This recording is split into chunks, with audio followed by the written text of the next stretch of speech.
അപ്പം നമ്മളിന്ന് പഠിക്കാനായിട്ട് പോകുന്നത് പാർട്ട് 2 ടെക്സ്റ്റ് ആണ്. 7th നിങ്ങൾക്ക് കിട്ടിയോ എന്ന് എനിക്കറിയില്ല. പിന്നെ ഞാൻ ചോദിക്കട്ടെ, നമ്മൾ ഇതുവരെ പഠിപ്പിച്ച ആ ഒരു 7ാം ക്ലാസ്സിലെ ടെക്സ്റ്റ് മാറിയിട്ടില്ലല്ലോ? എനിക്കൊരു ഡൗട്ട് ഉണ്ടായിരുന്നു. കാരണം ഞാൻ ഇന്നലെ PDF എടുക്കാൻ ഗൂഗിളിൽ പോയപ്പോൾ അതിൽ 7ന്റെ സിലബസ് വേറെയാണ് തന്നിട്ടുള്ളത്. ഞാൻ പോലും പഠിച്ചിട്ടില്ലാത്തൊരു സിലബസാണ്. അപ്പം അതിനിപ്പം 2023 ആണോ എന്ന് എനിക്കറിയില്ല. അതുകൊണ്ടാണ് ഞാൻ ചോദിച്ചത്. ഓക്കെ, ഇത് തന്നെയാണോ എന്ന് 7ൽ പഠിക്കുന്ന ഏതെങ്കിലും കുട്ടികൾ ഇത് കാണുന്നുണ്ടെങ്കിൽ ദയവ് ചെയ്ത് കമൻറ്റ് ചെയ്ത് അറിയിക്കുക. അപ്പം റെസ്റ്റിൽ ഓഫ് വിങ്സ് ഞാൻ എന്തായിരുന്നാലും പഠിപ്പിക്കുകയാണ്, ആർക്കെങ്കിലും ഒക്കെ ഉപകാരപ്പെട്ടാലോ. അപ്പം റെസ്റ്റിൽ ഓഫ് വിങ്സ് യൂണിറ്റ് 4 ആണ് നമ്മൾ പഠിപ്പിക്കാനായിട്ട് പോകുന്നത്. നമ്മൾ കഴിഞ്ഞ പ്രാവശ്യം ടോട്ടോസാൻ്റെ പാഠം വരെയാണ് നിർത്തിയത് അല്ലേ? ടോട്ടോസാൻ്റെ തന്നെ. അപ്പോൾ നമ്മൾ യൂണിറ്റ് 4 ആണ് പഠിപ്പിക്കാൻ പോകുന്നത്. നോക്കാം, if we did all the things we are capable of, അതായത് തോമസ് ആൽവ എഡിസന്റെ ഒരു കോട്ടാണ് ഞാനിപ്പോൾ വായിക്കുന്നത്. We literally astound ourselves എന്ന് വെച്ച് കഴിഞ്ഞാൽ നമ്മളെ കൊണ്ടാവുന്നതാണ്, നമ്മുടെ ഉള്ളിലെ കഴിവുകൾ നമ്മൾ പുറത്ത് കാണിക്കുകയാണെന്നുണ്ടെങ്കിൽ നമുക്കതിൽ നിന്ന് എന്തെങ്കിലുമൊക്കെ ഒരു വിജയം കിട്ടില്ല. അതായത് നമ്മളെ കൊണ്ട് ആവുന്ന പോലെ നമ്മൾ വിജയം ഉണ്ടാക്കിയെടുക്കാൻ നോക്കുക. തോൽവിയിൽ നിന്നാണ് വിജയിക്കുന്നത്, അത് കേട്ടിട്ടില്ലേ? അപ്പം അതാണ് ഇവിടെ കൊണ്ട് ഉദ്ദേശിക്കുന്നത്. ഓക്കെ, നമ്മൾ തോൽവിയിൽ നിന്നും വിജയത്തിലേക്ക് വരിക. ഈ റെസ്റ്റിൽ ഓഫ് വിങ്സ് അതുകൊണ്ടിട്ട് എന്താണ് ഉദ്ദേശിക്കുന്നത്? നിങ്ങൾക്ക് ആർക്കെങ്കിലും പറയാൻ പറ്റുമോ? എന്താണ് റെസ്റ്റിൽ ഓഫ് വിങ്സ് കൊണ്ടിട്ട് ഉദ്ദേശിക്കുന്നത്? അത് ഞാൻ നിങ്ങൾക്ക് ഒരു ക്വസ്റ്റ്യൻ ആയിട്ട് തരാണ്, നിങ്ങൾ കമൻറ്റ് ചെയ്തോളാം. എനിക്കറിയാം, ഇവിടെ എഴുതിയിട്ടുണ്ട്, ഇതിൽ നിന്ന് കണ്ടെത്തി നിങ്ങൾക്ക് പറയാം. ഓക്കെ, കമൻറ്റ് ചെയ്യാം. എന്തായിരുന്നാലും കമൻറ്റ് വരില്ലെന്ന് എനിക്കറിയാം. അപ്പം നോക്കോളാം. അടുത്തത് അപ്പം നമ്മൾ രഞ്ജീസ് മാജിക് ബാറ്റ് എന്ന് പറയുന്നതാണ് പഠിക്കാനായിട്ട് പോകുന്നത്. ഡോർവേയിൽ ഒരു ചെറിയ വാർത്തയാണ് കൊടുത്തിട്ടുള്ളത്. അത് വലിയ ഇമ്പോർട്ടൻസ് ഇല്ല അതിന്, അതുകൊണ്ട് ഞാൻ അതിപ്പോൾ അങ്ങനെ വായിക്കുന്നില്ല. നിങ്ങൾ സ്കൂളിൽ പഠിപ്പിക്കുമ്പോൾ ഇതൊക്കെ വായിച്ചായിരിക്കും പറയുന്നത് കേട്ടോ. അപ്പം നമ്മൾ നേരെ പാഠത്തിലോട്ട് പോവുകയാണ് ചെയ്യുന്നത്. ഓക്കെ, അപ്പം ഞാൻ നോക്കിക്കോ.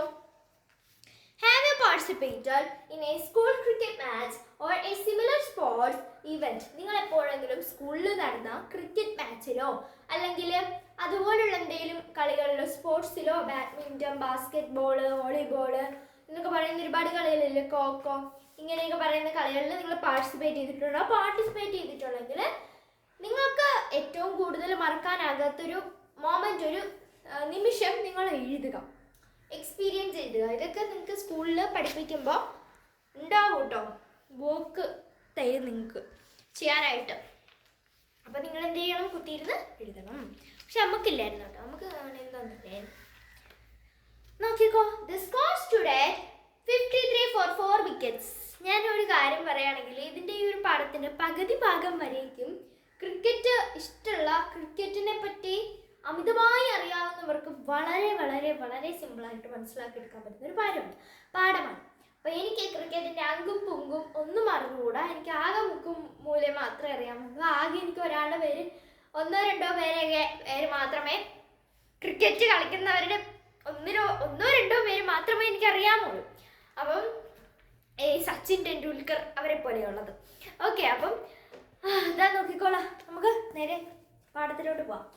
The score stood at 53 for 4 wickets. അതായത് സ്കോർ ചെയ്യാനായിട്ട്, അതായത് വെയിറ്റ് ചെയ്യാം, ഞാൻ വായിച്ചു നോക്കട്ടെ. 53 റൺസ് ആയപ്പോൾ 4 വിക്കറ്റ്. ഇത് എന്തൊരു ഞാനൊന്നും പറയുന്നില്ല. 53 റൺസ് ആയപ്പോൾ 4 വിക്കറ്റ്. 53 റൺസ് ആയപ്പോൾ 4 പേര് തോറ്റുപോയി. അത് തന്നെ. Another 60 runs had to be made for a victory. അതായത് കളി ജയിക്കാൻ വേണ്ടിയിട്ട്, മാച്ച് ജയിക്കാൻ വേണ്ടിയിട്ട് 60 റണ്ണുകളും കൂടെ വേണം. ഓക്കെ, 60 റണ്ണുകളും കൂടെ വേണം. Renji was at the crease. Ranji ആയിരുന്നു അവസാനമായിട്ട് കളിക്കാനുള്ളത്. ക്രീസ് മീൻസ് അവരിങ്ങനെ അവസാനമായിട്ട് കളിക്കാൻ വന്ന ആ ഒരു ബാറ്റ്സ്മാൻ നിൽക്കുന്ന ആ ഒരു ലെവൽ, ആ ഒരു line. He was the last batsman in the batting order. അവനായിരുന്നു ലാസ്റ്റിലത്തെ ബാറ്റ്മാൻ. ആ ഒരു ബാറ്റിംഗ് ഓർഡർ ഉണ്ടല്ലോ. ഇപ്പം മനു എന്ന് പറയുന്ന ഒരാളെ വെച്ചോളാം.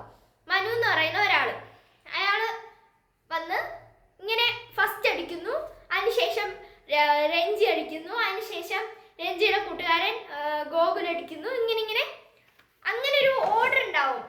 അവർ കളി തുടങ്ങുന്നതിന് മുന്നേ ഇങ്ങനെ കൂട്ടത്തിൽ വീട്ടിലൊക്കെ നിന്ന് ആലോചിക്കുന്നത് നിങ്ങൾ ടി വിയിലൊക്കെ ക്രിക്കറ്റ് കാണുന്നവരൊക്കെ കണ്ടിട്ടുണ്ടാവുമല്ലോ, ഇങ്ങനെ വട്ടം ചേർന്ന് നിന്നൊക്കെ ആലോചിക്കുന്നത്. അപ്പം നോക്കാം, അവനായിരുന്നു.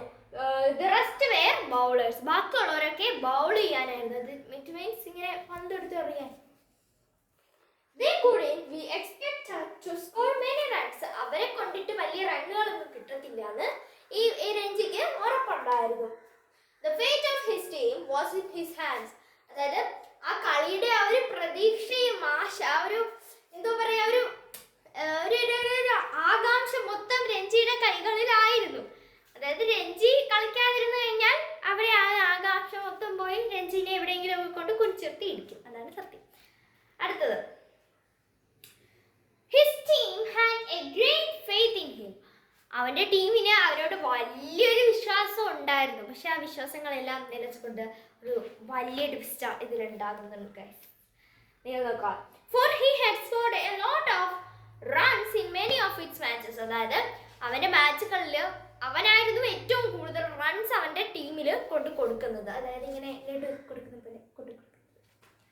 Ranji took his God means ഇങ്ങനെ കയ്യിലും കാര്യമൊക്കെ കെട്ടൂലേ മുറിയാതിരിക്കാൻ വേണ്ടിയിട്ട്, ഇല്ലെങ്കിൽ ഒരഞ്ഞ് വാരി മറ്റേല ടാറിടാത്ത റോഡ് പോലെ ആയിരിക്കും നമ്മുടെ കൈയുടെ അവസ്ഥ. അപ്പം അങ്ങനെയൊന്നും ആവാതിരിക്കാൻ വേണ്ടിയിട്ട് ഇങ്ങനെ ഒരു പാഡ് കെട്ടും. ഇങ്ങനെ എന്തൊരു സാധനം ഉണ്ട്, ഞാൻ കണ്ടിട്ടുണ്ട്, പക്ഷെ അതെനിക്ക് എന്താണെന്ന് അറിയില്ല. ഇതുപോലത്തെ സാധനം, ഗ്ലൗസും അങ്ങനത്തെ ക്യാച്ച് ചെയ്യാൻ വേണ്ടിയിട്ട് ഇങ്ങനെ കുറച്ച് സാധനങ്ങളൊക്കെ ഉണ്ട്. അപ്പം എന്താണ് അടുത്തത്, the tall fast bowler came down on his long run up and hurled the ball at Ranji's stumps. അതായത് ആ ഒരു നല്ല പൊക്കമുള്ള ആ ഒരു വലിയ ബോൾ ചെയ്യാൻ ആയിട്ടുള്ള ആ ഒരു ബോളർ വന്നിട്ട് രഞ്ജിയുടെ സ്റ്റമ്പിൽ കൊണ്ടുകഴിഞ്ഞാൽ ഔട്ടാവും, കളി ഔട്ടാവും. അപ്പം രഞ്ജിയുടെ സ്റ്റമ്പിലോട്ട് നോക്കി എറിയാണ്. ഓക്കെ, അപ്പം ഹേൾഡ് എന്ന് വെച്ച് കഴിഞ്ഞാൽ നമ്മളിങ്ങനെ കുതിച്ച്, ഇറ്റ് മീൻസ് നല്ല ഊക്കിന് ശക്തിയായിട്ട് പന്തെറിയുക, അതാണ്. അടുത്തത്,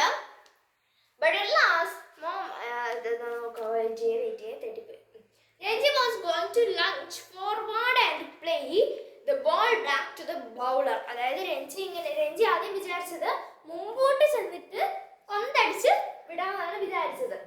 പക്ഷേ അവൻ എന്ത് ചെയ്തു, ലാസ്റ്റ് നിമിഷം അവന്റെ തീരുമാനങ്ങൾ മാറ്റിക്കളഞ്ഞു. നോക്കാം, changed his mind and stepped back. എന്നിട്ട് പുറകോട്ട് പോയിട്ട് intending to push the ball through the ring of fielders on the offside.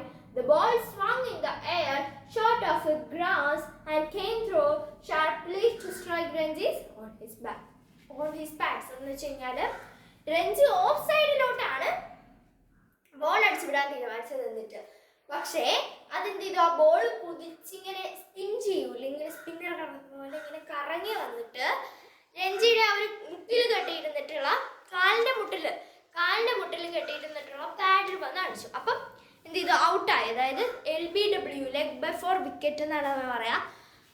ശരീരഭാഗങ്ങളിൽ എവിടെയെങ്കിലും പന്ത് തട്ടിക്കഴിഞ്ഞാൽ ഔട്ടാവും. അങ്ങനെ ഔട്ടായി. Ranji walked back dejected to the pavilion. Pavilion means അവരിങ്ങനെ തോറ്റവരെല്ലാരും കൂടെ ഒത്തുകൂടുന്ന സ്ഥലം. അപ്പം pavilion means അവരുടെ ടീം അംഗങ്ങൾ ഇരിക്കുന്ന ഒരു സ്ഥലം. The other batsman did not last long and the team lost the match. ബാക്കിയുള്ള ബാറ്റ്സ്മാൻമാരൊന്നും അധികമായിട്ട് അങ്ങനെയൊന്നും കളിച്ചില്ല. അതായത് ഇങ്ങനെ എന്നെ പോലെ തൂങ്ങി നിന്ന്. അപ്പം എന്ത് ചെയ്തു, അവരുടെ ടീം ലാസ്റ്റ് തോറ്റ് മണ്ടാരമടങ്ങി. അതായത് ആ രഞ്ജി കുറച്ചുകൂടെ ഒന്ന് കളിച്ചിരുന്നെങ്കിൽ അവരെ ആ മണ്ടബുദ്ധിത്തരം കാരണം അവരെന്ത് ചെയ്തു, സ്റ്റെപ്പ് ബാക്കിലോട്ട് വെച്ച് അത് ചെയ്ത് ഇത് ചെയ്ത് മറ്റത് ചെയ്ത് മറിച്ച് ചെയ്ത് നശിപ്പിച്ച് കളഞ്ഞ ആ ടീമിന്റെ വിജയം. On his way back home, അത് നമുക്ക് അടുത്ത ക്ലാസ്സിൽ പിടിക്കാം. ഓക്കെ, അപ്പോൾ എന്താ വീഡിയോ ഇത്രയുള്ളൂ. എല്ലാവർക്കും ഇഷ്ടപ്പെടുന്ന ഇഷ്ടമാണ്. സബ്സ്ക്രൈബ് ചെയ്യാൻ, ലൈക്ക് ചെയ്യാൻ, ഷെയർ ചെയ്യാൻ. ബൈ.